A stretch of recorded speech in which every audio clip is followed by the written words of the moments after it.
लगातार वही तस्वीरें दिखा रहे हैं कानून व्यवस्था। ये देखिए कार में लगातार धमाके हो रहे हैं, इसमें कई सारी इन्फ्लेमेटरी चीज़ें होती हैं, इसमें शायद सीएनजी पंप हो, सीएनजी का सिलेंडर हो, बहुत सारी चीज़ें हो, ये सारी चीज़ें। संभल में शाही जामा मस्जिद के सर्वे के समय ने किया हंगामा, पुलिस टीम पर किया पथराव, आगजनी की घटना को भी दिया अंजाम। डीएम राजेंद्र पेसिया और पुलिस अधीक्षक कृष्ण कुमार बिश्नोई ने संभाला मोर्चा, भीड़ को समझाने की कर रहे हैं कोशिश। सर्वे के दौरान फोटोग्राफी और वीडियोग्राफी भी की गई है। मस्जिद सर्वे का काम पूरा हुआ। सर्वे पूरी तरह से सुरक्षित और सफलतापूर्वक संपन्न हुआ है। सर्वे की रिपोर्ट 29 तारीख को न्यायालय में प्रस्तुत की जाएगी। जो लोग कानून को हाथ में लेने का प्रयास कर रहे हैं उन पर कठोरता से कार्रवाई होगी। ये मुगलिया सल्तनत का दौर नहीं है। कोर्ट के आदेश से आपत्ति है तो ऊपरी अदालत में अपील करें। कुछ लोगों का संविधान में विश्वास नहीं, न्यायपालिका का आदेश तो निश्चित होगा। सभी लोग शांति व्यवस्था बनाए रखें। संभल में शाही जामा मस्जिद के सर्वे के दौरान बिगड़े हालात, भीड़ ने किया पुलिस पर पथराव।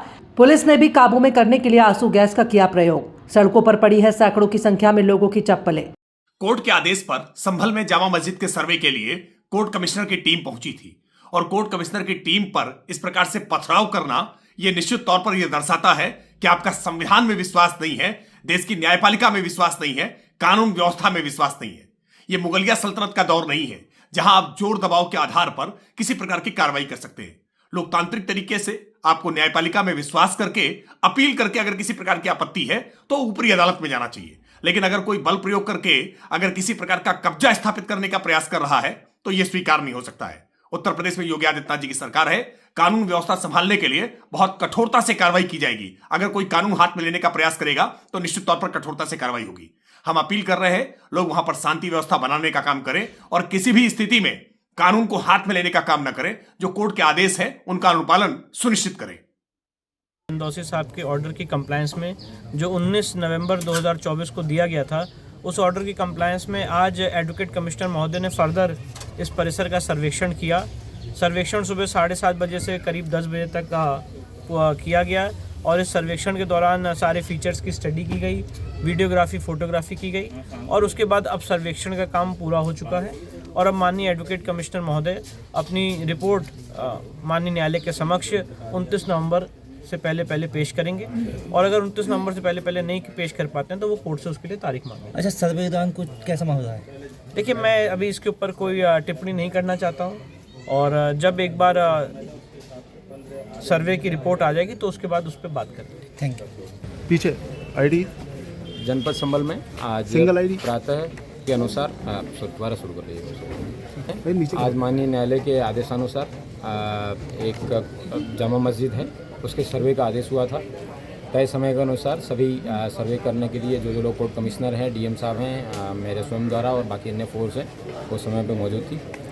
कुछ लोगों द्वारा उस सर्वे का विरोध करने के लिए लोगों को इकट्ठा किया गया और इकट्ठा करने के बाद में उन्होंने सर्वे जब चल रहा था उस समय उन्होंने पुलिस पर पत्थरबाजी करना शुरू किया। पुलिस ने उसका जवाब दिया है और उन लोगों द्वारा कुछ पुलिस के सब इंस्पेक्टर्स हैं और उनकी गाड़ियां जो जामा मस्जिद के परिसर के पास में खड़ी थी उनमें आग भी लगाई गई है। उसकी वजह से कुछ प्रॉपर्टी है उसको हानि भी हुई है, लेकिन वर्तमान में जो कानून व्यवस्था है वो कंट्रोल में है।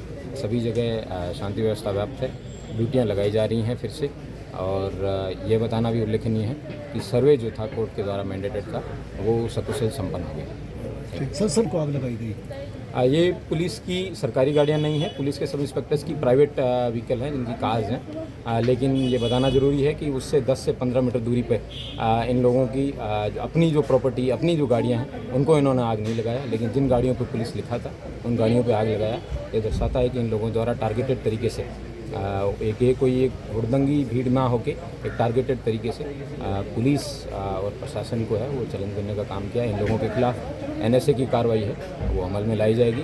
ड्रोन से वीडियोग्राफी कराई गई है और मोबाइल से भी वीडियोग्राफी इन सब लोगों की हुई है। सीसीटीवी कैमराज से भी कई सारी टीमें लगा के इन सब लोगों को आइडेंटिफाई किया जाएगा और इन सब लोगों के खिलाफ है कठोर से कठोर कार्रवाई अमल में लाई जाएगी। में कोई इंजरी, कोई और कोई अप्रिय सूचना? पथराव में कई पुलिसकर्मी घायल हुए हैं। उन सब लोगों का मेडिकल है वो करवाया जाएगा। 1-2 को अस्पताल भी भेजा गया है। अभी स्टॉक टेकिंग है वो लिया जाएगा, उसके बाद में आप सभी को अवगत कराया जाएगा।